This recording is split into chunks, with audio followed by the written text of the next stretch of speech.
Welcome to America, where your credit score dies faster than your phone battery. What? Medical bills cost more than cars, and one bad week turns you into a financial crime scene. What are you talking about, man?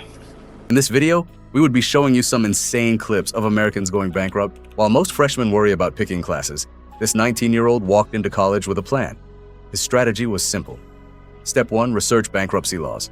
Step 2, buy everything he might need for the next 4 years. Step 3, file for bankruptcy. Step 4, keep everything. The shopping list was ambitious.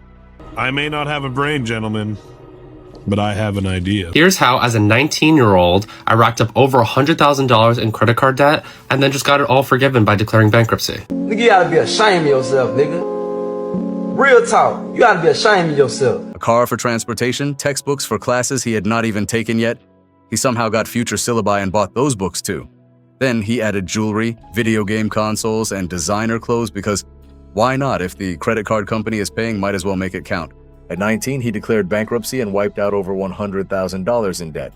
The court forgave everything. He kept the car, the jewelry, the PlayStation, and apparently enough textbooks to last through graduate school. 4 years later, he is 23 and claims nothing bad happened. His credit score is fine. No consequences? He still has everything he bought. He shared this story online like he discovered a life hack nobody else thought of. So as soon as I started college, I knew I wanted to make wise financial decisions.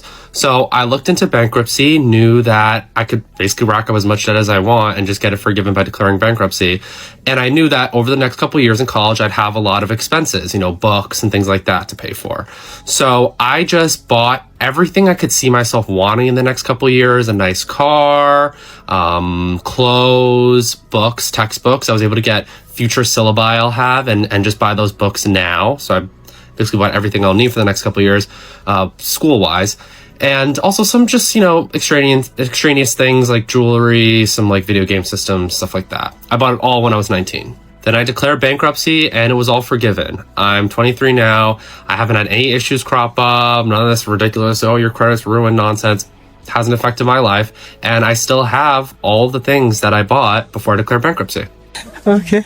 The confidence is stunning. He looked at the American financial system and said, I am going to treat bankruptcy like a clearance sale, and somehow it worked. He bought a lifestyle on credit and returned the bill to the sender. Whether this is genius or future disaster depends entirely on what happens when he tries to buy a house or start a business.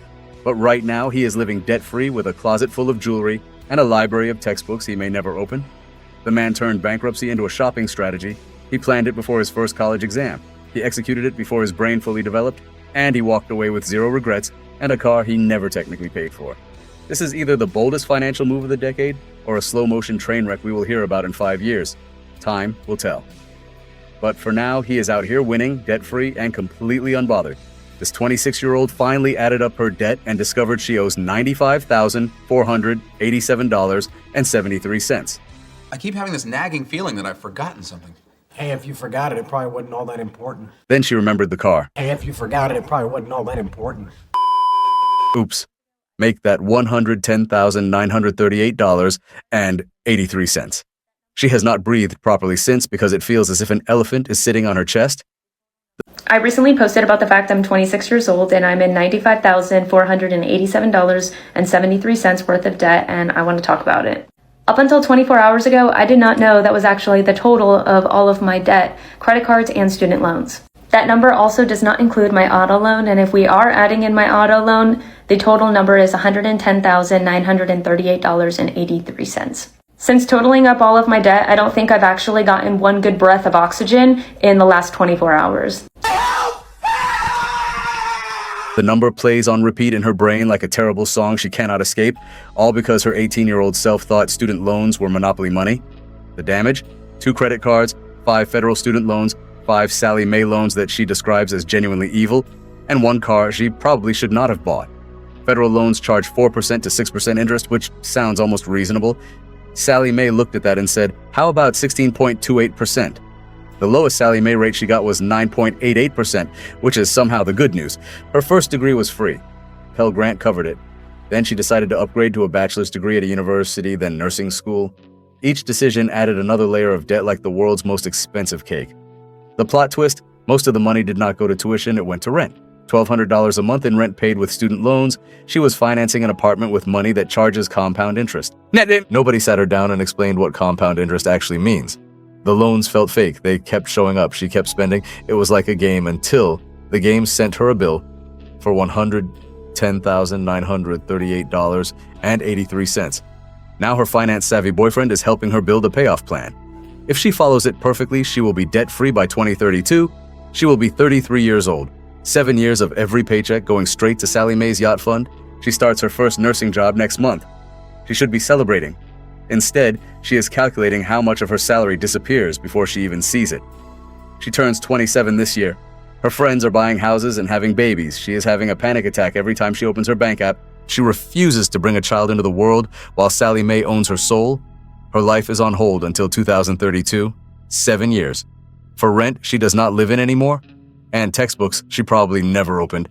All of this debt was racked up through decisions I made between the ages of 18 and 26. My first associate's degree I got from a community college and I didn't have to pay for because of the Pell Grant, but I decided to go to a university and got my bachelor's degree, which is where I really started to rack up the debt.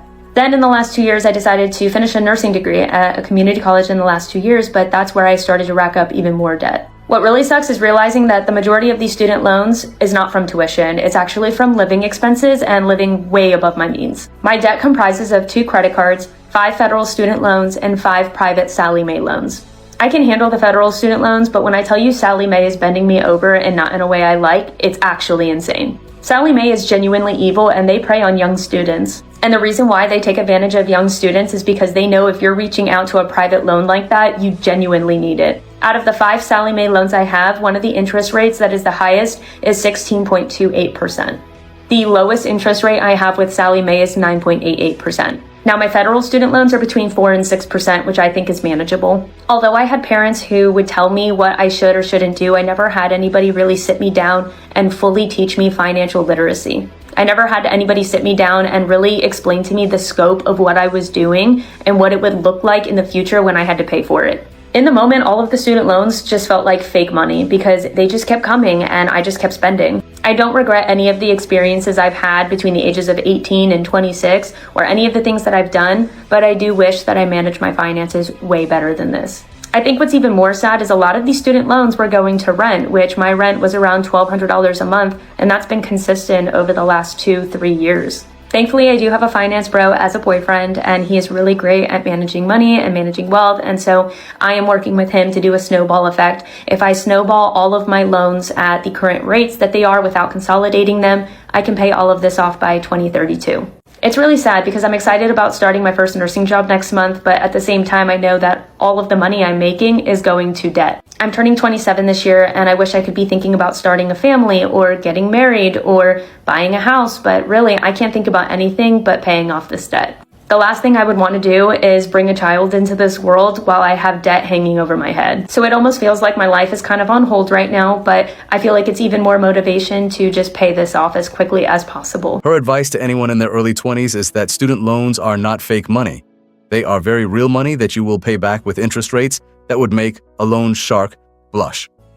It is what it is. What's done is done. And at the end of the day, if you are in your early 20s and you're thinking about taking out student loans, I urge you to reconsider and ask yourself whether or not you really truly need it. If I knew then what I know now, I would tell myself that no experience, no desire, no want is worth the stress that I feel now. This 18-year-old casually announced she is over $500,000 in debt while making tater tot hot dish for her boyfriend who refuses to eat vegetables. That's suspicious. Her name is Sierra, and her financial journey is wild that she starts cooking the ultimate Midwestern comfort dinner because her boyfriend will not touch healthy food. While browning ground beef and dumping frozen tater tots into a casserole dish, she explains how an 18-year-old ends up owing $500,000. First, the car. Sierra has been working full-time since sophomore year of high school. She skipped actual school, did online classes instead, and worked as a spa manager, making a full-time income as a teenager. This gave her the financial confidence to walk into a Honda dealership and buy a 2025 CR-V hybrid. The price tag was $49,000. She's 18 years old. She bought a $49,000 car. She paid some down payment amount she cannot quite remember, and currently owes around $22,000 on the vehicle. Her plan is to pay it off in the next few months or maybe within a year. She has to pay it off. She does not explain why she has to, but the urgency is clear. The car debt is the small percentage of her total. The real number comes from the house. Sierra and her longtime boyfriend just closed on a house November 1st. She is 18. Together, they took out a mortgage. After the down payment and fees, the loan amount came to $503,000. $503,000. They have a 30-year mortgage on this house. She will be 48 years old when it is paid off if she sticks to the plan. Her goal is to pay it off faster than 30 years because she does not want to be making debt payoff videos for 3 decades. She admits that if it takes 30 years, this will be the longest series she has ever committed to. Hi, my name is Sierra. I am 18 and I am over $500,000 in debt. So come cook dinner with me and clean my kitchen while I talk about how I got here. Okay, so we're gonna be making the trashiest Midwestern dinner, tater tot hot dish for my boyfriend because he won't eat the healthy food I ate. Okay, so let's talk about the first thing that got me started off having any debt in the first place. This year in May, I think it was, right before the summer, I purchased my dream car.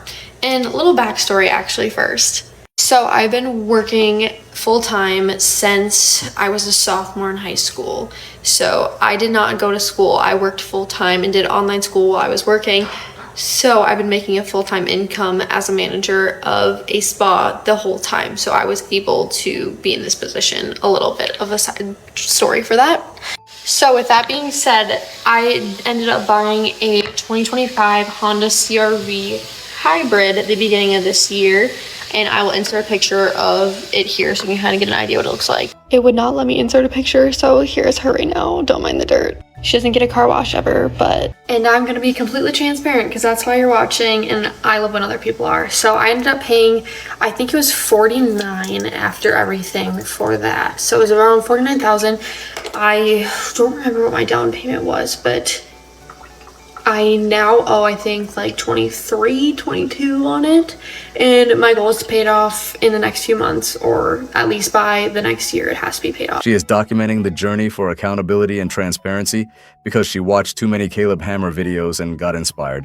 She makes a point that everyone's life looks great online, but it is actually just a bunch of debt. She argues that most people would not count their house as debt when discussing their financial situation, but it absolutely is debt. $500,000 of it. She wants to normalize talking about debt because everyone is dealing with it, except the lucky few who are not. Her boyfriend is eating tater tot casserole while she is planning to pay off over $500,000. She is 18 years old with a $49,000 car and a $503,000 house. She has been working full-time since high school, which explains how she qualified for these loans. She ends the video by saying she does not care if people judge her. She's going to post budgeting tips, tricks, and all the schemes that got her to this point. She wants people to follow along on her debt payoff journey, which will either be inspirational or educational depending on how things unfold. The confidence is remarkable. She is making casserole and talking about $500,000 in debt like she is discussing weekend plans. She has a 30-year mortgage at 18 and a determination to pay it off early. Most people her age are figuring out college. She is figuring out how to eliminate a 6-figure debt load before she turns 30.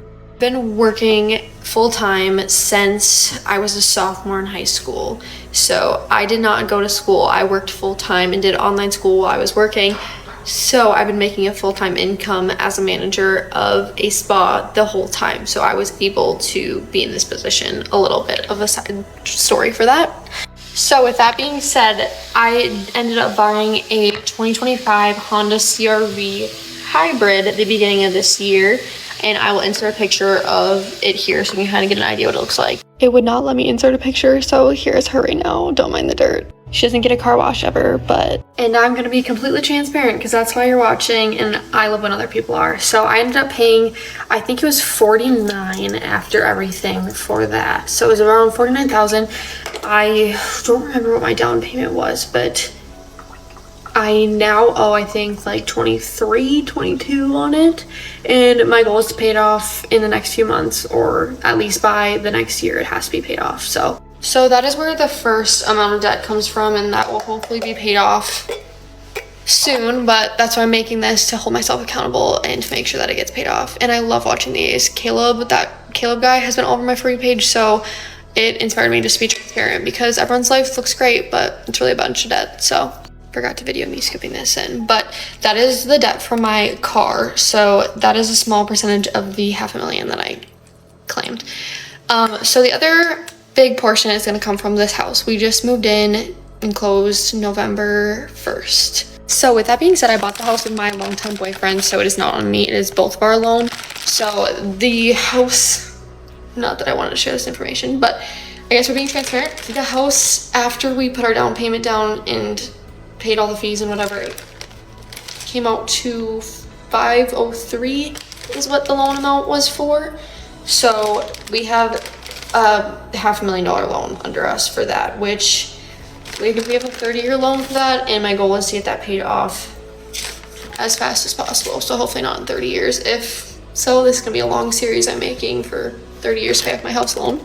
And so with that being aired out now, that is the debt I'm dealing with and working on paying off. I am making a goal to post about it and be transparent about it because I feel like it's extremely realistic and it's hard for other people to put themselves in, compare themselves to other people when it's literally all just a bunch of debt. Everyone is just in a ton of debt. And if you're not, congratulations, but the rest of us are. So this is just me personally, what debt I have and what I'm working through. A lot of people wouldn't count their house as debt, I feel like, whenever anyone talks about it, but it is in fact debt. So follow if you want to see more of my debt payoff journey, as well as budgeting tips, tricks, and all of my little schemes that have got me where I am. And to everyone who's gonna judge me for this, I don't care.